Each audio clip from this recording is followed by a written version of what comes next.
রাজশাহী নগরীর নজমুল হক বালিকা উচ্চ বিদ্যালয়ে এক শিক্ষার্থীকে ধর্ষণ চেষ্টার অভিযোগ উঠেছে। অভিযুক্ত শিক্ষকের নাম শাহবুব আলম।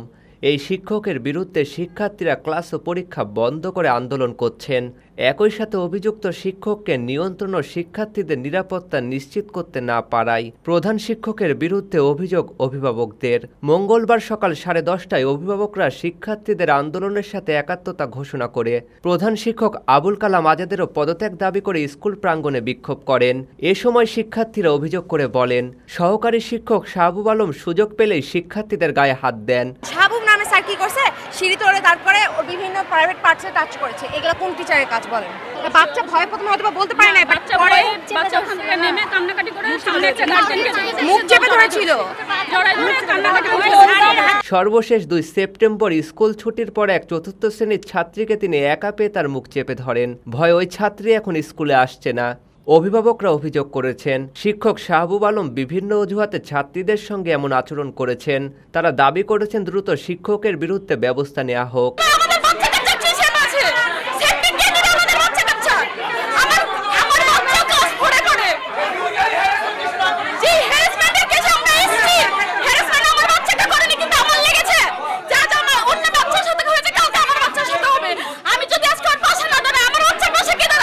ঘটনাতে তো এখানে বলা হলো যে শাহবুল স্যারের বহিষ্কার, তার পদত্যাগ এবং তাকে জুতার মালা পরে স্কুল থেকে বহিষ্কার করা হবে।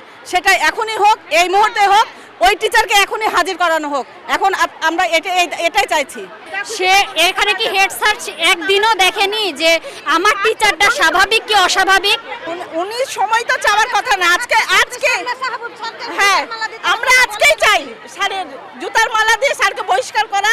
আজকে আমাদের এটাই করতে হবে। এক সপ্তাহ আগের ঘটনা, উনি এখন কোনো ব্যবস্থা নেয়নি। উনাকে বললে খালি টাল বাহানাই করে। এর আগের ঘটনা ঘটেছে, করবো বলবো, বলে যে আমি ব্যবস্থা নিব, কিন্তু কোনো ধরনের ব্যবস্থা করে না। সব কাহিনীর মূলে হলে হেড স্যার, প্রধান শিক্ষক হলে অরিজিনাল দোষী। সে কোনো ধরনের করে না, কোনো ধরনের অ্যাকশন নেয় না। তার সাহসে অন্যজনেরা এই কাজ করে। এর জন্য তারও ব্যবস্থা আমরা চাই। আমরা লিখিত কিছু দাবি দেওয়া দিয়েছি। এই 7 দিনের মধ্যে যদি পূরণ না হয়, তাহলে আমরা অভিভাবকরা স্কুল বর্জন করবো, স্কুল বন্ধ করবো। বিক্ষোভ চলাকালে অভিভাবকরা জানিয়েছেন, নিরাপত্তাহীনতার কারণে তাদের সন্তানরা মানসিকভাবে ভীত অসহায় বোধ করছে। ভারপ্রাপ্ত প্রধান শিক্ষক আবুল কালাম আজাদ অভিযোগ স্বীকার করে বলেন, অভিযোগ পাওয়ার পর বিষয়টি স্কুল পরিচালনা পর্ষদের সভাপতির কাছে জানানো হয়েছে। তিনি বলেন, লিখিত অভিযোগে 2 সেপ্টেম্বরের ঘটনার উল্লেখ নেই। তদন্তের পর প্রয়োজনীয় ব্যবস্থা নেওয়া হবে।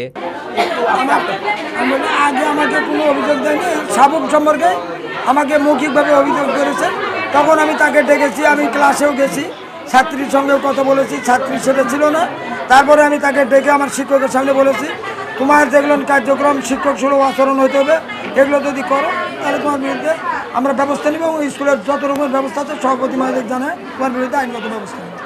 ওর গতকালই ম্যানেজিং কমিটির মেম্বারকে ডেকে রাতে সন্ধ্যার দিকে এসে ব্যবস্থা নিয়ে এবং বলছে তাকে বরখাস্ত করা হবে এবং তার বিরুদ্ধে যত রকমের ব্যবস্থা আছে করা হবে। এবং তার এমপিও বাতিলের জন্য মাউসিতেও আমরা সুপারিশ করে তাকে পর্যায়ক্রমে চাকরিচ্যুত করা হবে, সব বন্ধ করে দেওয়া হবে। এটা আর তাদের আবেদন আমি পেয়ে এইটুকু আমি করেছি। এই অভিযোগ সম্মানিত অভিভাবকদের বিষয়টি বোঝানো হয়েছে এবং তারা বিষয়গুলো খতিয়ে দেখছেন। আন্দোলন চলাকালীন এক পর্যায়ে প্রধান শিক্ষক অসুস্থ হয়ে পড়েন এবং রিকশাতে করে তাকে নিয়ে স্কুল ছাড়েন সহকর্মীরা।